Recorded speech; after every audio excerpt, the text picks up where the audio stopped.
Good day, everyone. Richard Cowperthwait for Northwest Access TV. Thanks for joining us. Happy to have guesting with us today, St. Albans Mayor Tim Smith. Hello, Richard. Good morning, Mr. Mayor.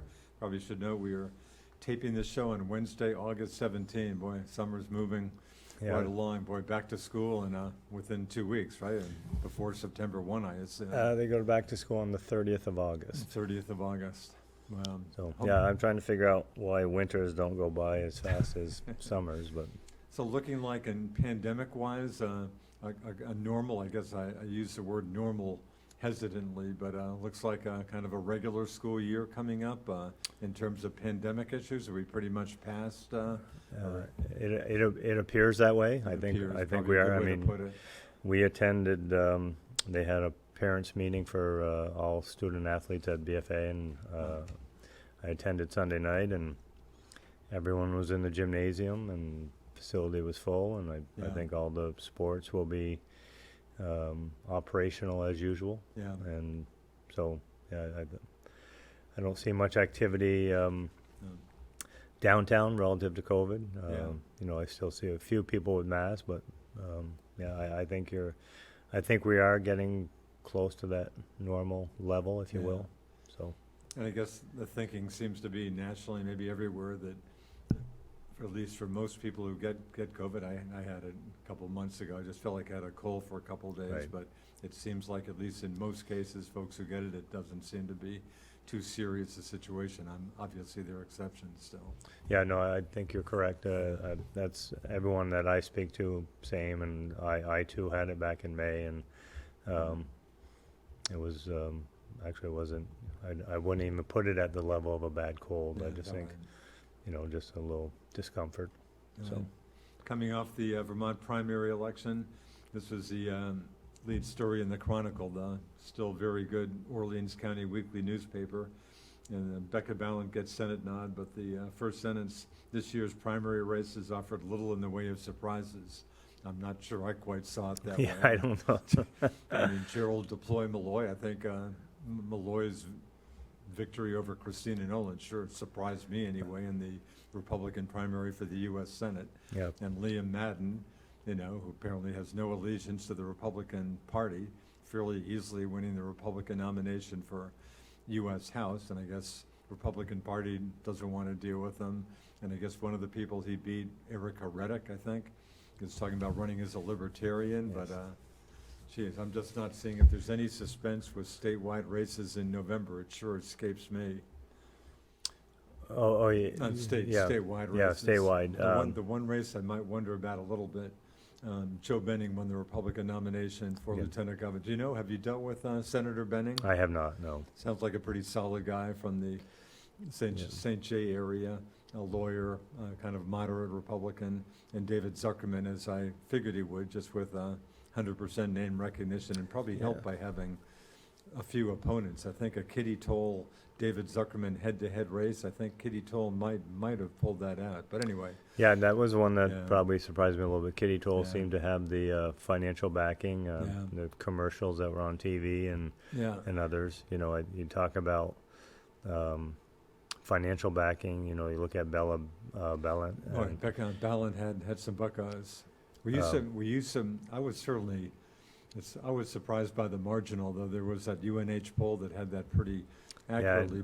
In the beginning of that race, I would have early on said, Molly Gray would cruise to victory, especially with Keisha Rom Hinsdale still in there, with Balint and Hinsdale maybe dividing the more liberal vote. But shows you what I know. But her margin of victory, it just blew my mind. I when I first heard that UNH poll as well, I thought that was a little sketchy, but it almost proved to be correct. Yeah. I think, we were receiving placards in the mail 4, 5, 6 days in a row. Sometimes we'd get 2 or 3 between my wife and I. Yeah. And then the last one was a 6-page fold-out, printed, double-sided. I'm not sure what that would cost, but I think there was. I think the number I heard was 1.3 million. In PAC money that went into that race. Yeah, a lot of Buckeyes. So interesting. But you did run a great campaign. My Caroline Bright, former legislative candidate up here, former Miss Vermont, is still stays pretty much in touch with Vermont politics. When she heard Natalie Silver, who was Ballant's campaign manager, had hooked onto the Ballant campaign, Caroline just had high praise, just said, boy, Natalie Silver is just, she's as good as they get. And I guess maybe she was right. So I guess she used to work for Molly Gray too.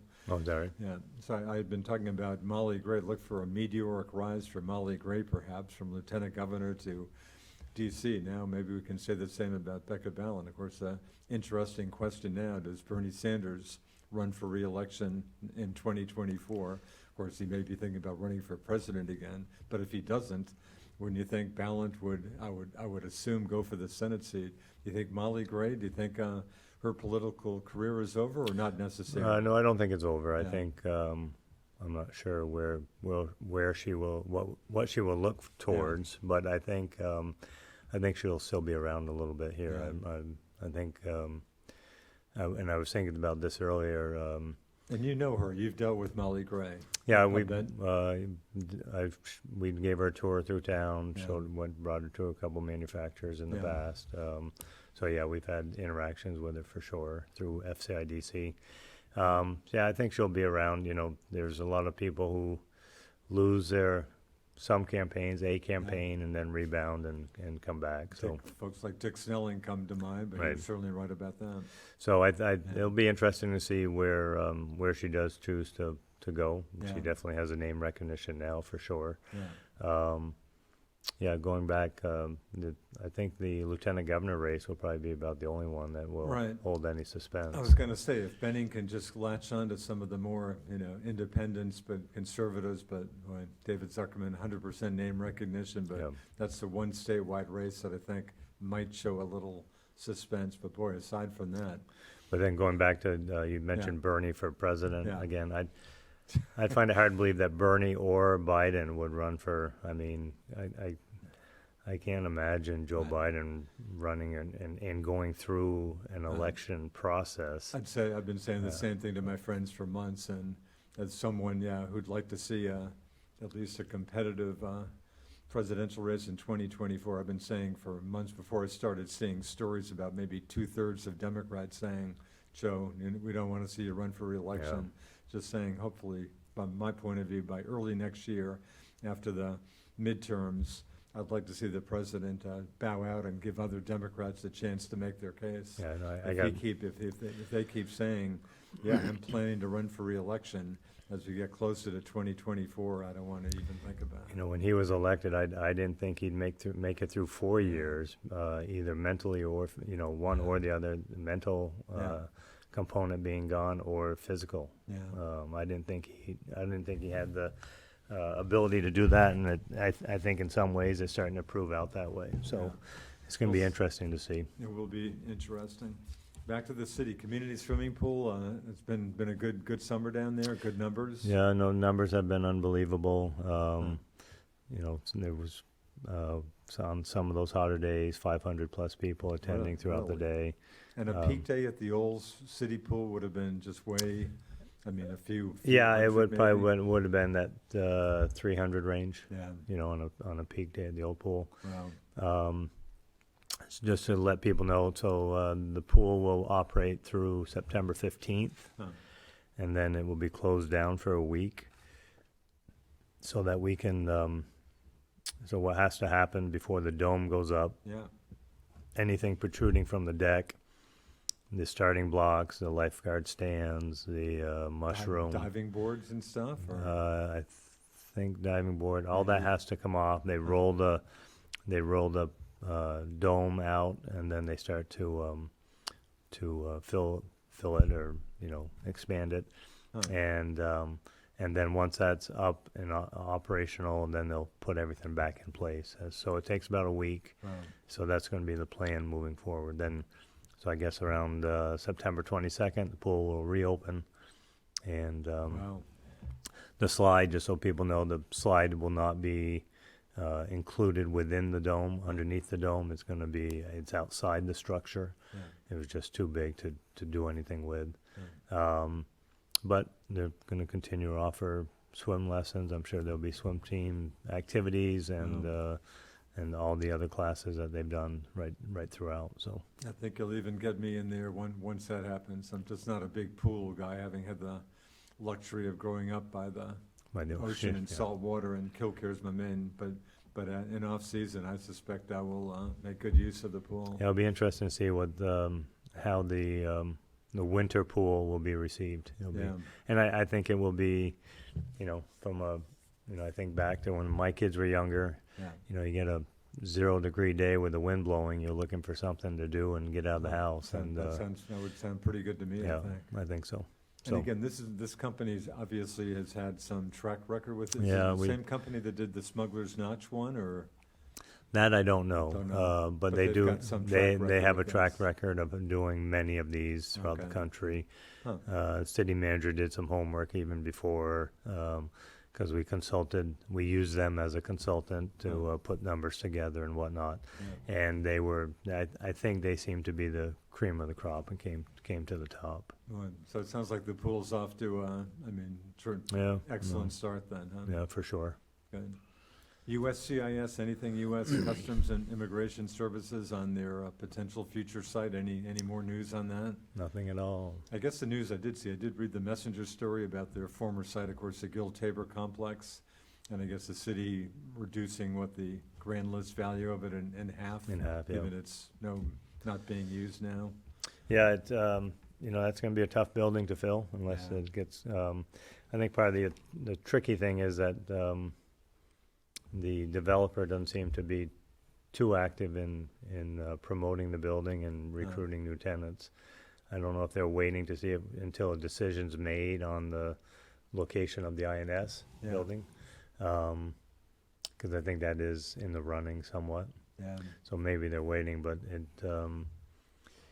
if it's not chosen, it'll be important for all parties to work together to try to find some use for that building. It's about 130,000 square feet. Wow. So, Big building. yeah. After the flood, is it back in decent shape? Was Yeah, the flood damage? carpets were torn out, sheetrock was cut and disposed of. So, from my understanding, it's all been replaced and it's all ready to go. Really?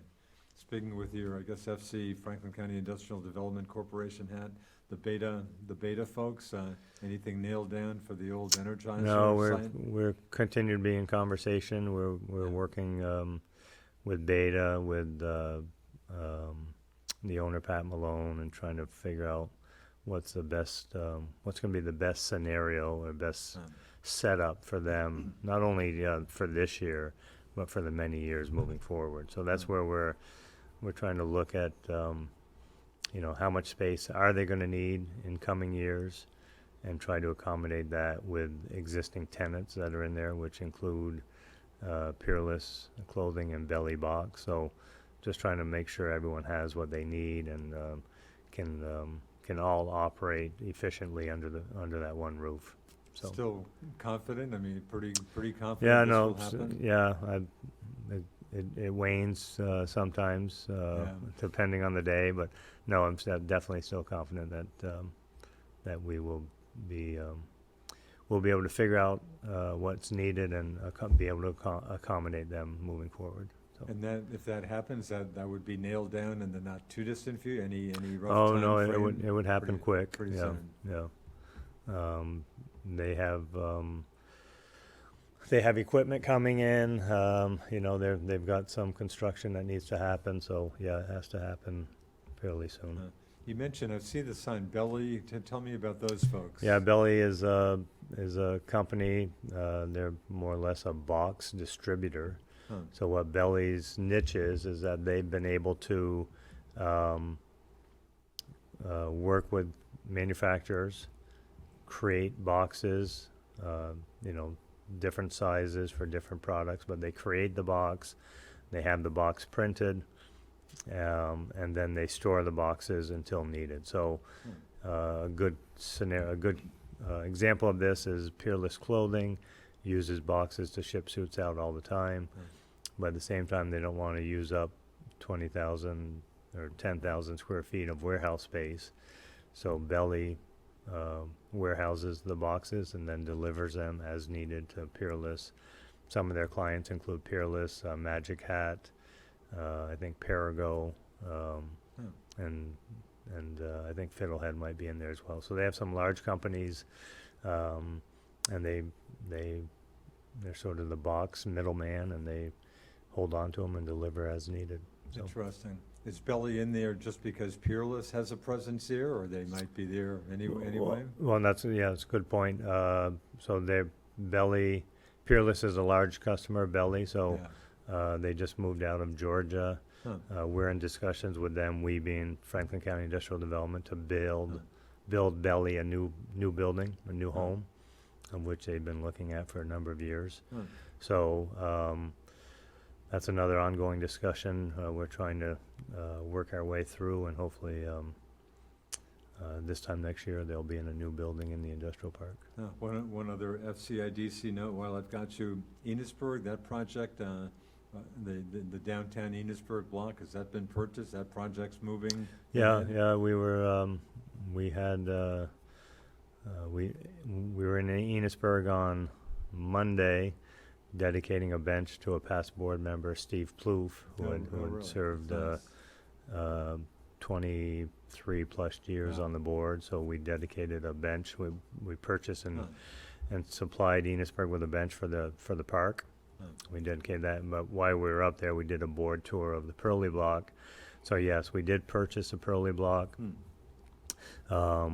We have the floor plan set. Walls have been put up, electrical's done, they're working on sprinkler system. We hope to get the Franklin Northeast Supervisory Union in there by mid-October. So they'll be relocating with about 17 employees on site. We also have 2 retail spaces on the front of the building, of which one is potential. We'll be hopefully signing a lease this week, and they'll move in October as well. And then we have the back building, which used to be a cold storage sort of warehouse. We call that the annex, and the annex will be fit up with office space and meeting rooms as well. So the building has 8 apartments on the second floor and an attic more or less on the third that we would hope to develop in coming years. So we were able to purchase the building with the help of People's Trust, and so construction's going on, and a lot of things. There's a lot of moving parts to that project right now. So, but we hope to have success in getting the supervisory union in place for October. Right. Yeah, it's great. Just such a, I mean, it's right on Main Street. Yeah. It's been vacant for 5 years. Wow. Is that right? Five years? Yeah, 5 years at least. Wow. And this is just sort of a shift in our mission. You know, in the past we've been focused on industrial development and attracting manufacturers and improving infrastructure to attract manufacturers. So getting involved, and we got involved a little bit in Swanton with the Ace Memorial Hardware and the potential there, where we assisted the village in some activities and put some money into it. So the shift is probably a little bit more towards community development than it is industrial development. And part of that is it's tough to it's tough to attract new business and guarantee them any type of workforce when we don't have access to a workforce, and all the other manufacturers are looking for help as well. So we're shifting in the interim. That it may prove to be our focus in the long term, but we're not getting out of industrial development, but we're shifting our efforts during this period of time. Interesting. New village manager in recent months in Enosburg Falls. Have you? You've obviously. Yeah, I met with John DeSaro. I think John will do a great job. He's from the area. He knows the people. He's got a good background. He used to work for Comcast in terms of internet connections and construction. I think he has some construction knowledge as well. So. He's been through the building. I think he'll be a nice addition to Enosburg. Interesting. So back to St. Albans, speaking of downtowns, downtown St. Albans showing some decent life these days. Seems to be, when we get the nice weather, the downtown's packed. Caught some of the concert last Wednesday night. The Wednesday night concert's continuing for a Yeah, while longer. I think we had one rain out, but the crowds have been great at the concerts. Yeah. So, and that, it brings people downtown. That's the purpose of that. And, you walk downtown any time of the day, and there's people out on the sidewalk walking. It appears to be a lot of tourists. You see people taking pictures on the big chair in the park all the time. Yeah. So I sense that we're becoming. Actually, I was just speaking to someone who was working at Bayberry Cottage over the weekend. She said they had people from Montreal, Croatia, Boston. A lot of visitors from places outside the state. So. The former Old Foundry restaurant, have we got an opening, hearing about an opening Yeah, date for that's that? one of those COVID issues. is that We right? thought we're getting back to normal, but it's Really? it's a supply chain issue. Really? And they're waiting for a hood for the grill, I guess, or the cooking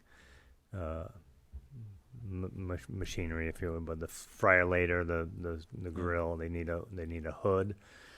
They would be ready to open now, but the hood is not. Last I heard was mid-September. Wow. Not ideal, but that's what's holding it up. That's right. Railroad Dispatch Center, construction moving along, they're okay?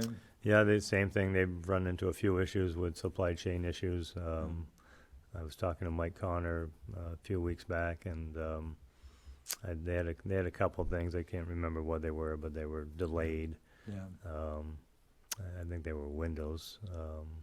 So they're plugging along. The city is still continuing to work on the infrastructure. They did remove the last of the contaminated slab, which was the old Fonda Foundation. Yeah. So that's been removed, and I don't know if the site is totally clean, but it's headed in that direction. Yeah. And we'll get sign off from the state here soon. The dispatch center, when is the plan for that to be completed, do you know? Richard, I thought it was, I might be jumping the gun. At one point I think I heard spring, late winter, early spring of 23. Yeah. And that may be, it'll be in that time frame. It'll Yeah. be for, I'm sure they'll be open before the snow melts. Yeah. And the four-way stop sign in that neighborhood, you feel that's, like, I'm there, I'm dealing with that probably a couple times every day. You're running into, I don't think that works too badly, but are some people not happy about that? Well, Seems like it doesn't change driving life that much. Yeah, no, I Yeah. think if there was a concern with it, and we've sort of postponed making that a permanent Yeah. ordinance, if you will, is the concern is with cars being able to turn right on red coming off from Main Street, heading Yeah. down Newton. We're sort of waiting to see what the school impact is. So in the morning, it seems like more and more, since COVID, it appears that more and more people are dropping their kids off at school instead of taking the bus. So we've delayed that discussion and probably till October to see what the impacts are of school. If that's backing traffic up around the corner, I don't know if it will or not, but Yeah. around the corner on the main, then we probably have to rethink it. I can tell you, I, for one, have forgotten and a couple times and had to slam on the brakes. Mainly coming Yeah. up Lower Newton. Yeah. Going down is not an issue, and obviously on Federal Street, it's always had a stop sign anyway. Right. So yeah, we're going to continue to evaluate it and Yeah. see what the school traffic does to it. So Speaking of Federal Street, it seems like I saw a TV news story within the last week or so about some outside money coming in for Federal Street Extension project, or am I Well, dreaming? Not exactly that. yeah, with the $7.7 million grant for the multimodal. I guess that was a multimodal. Yeah, and that was that was a discussion and a sort of a vision of Brian Searles Huh. when Brian was the city manager. Yeah. Tell you the truth, I don't really know what it entails. I knew what it entailed back when Brian was here, and that was a bus station and place for taxi cabs to congregate, and Huh. and then obviously you've got the train station there. So I don't know. We haven't gotten into the details of it or what the vision is of it, but I don't know if it's money to enhance Federal Street as the bypass, if there's money for that, or is it just focused on a facility to accommodate train, bus, and other modes of transportation, whether it's Uber or taxi or whatever the case might be. This is some federal buckos we're Yeah, talking? or- federal dollars, 7.7. Yeah. Interesting. Speaking of which, ARPA, any new decision, any more decisions on what to do with American Rescue Plan Act money? No, I think I shared last time we used it for to do some brownfield analysis on an apartment complex in the city, in hopes to get it cleaned up, and it's being utilized now, but we hope that it'd be better utilized and in better condition for rental. So yeah, we haven't had much conversation as to that. So it's a good question. We'll have that conversation with the city manager, see where we're headed. Down about a minute and a half. Out of curiosity, lawn sale. I had a lawn sale maybe 20 years ago. I remember I needed to get a permit. Do you still have to get permits, or are you supposed to get No, permits? I think you get a grace period of two lawn sales. No, is that right? And if if it's a continual one, or you're doing one every weekend for the summer, then yes, you do need a permit.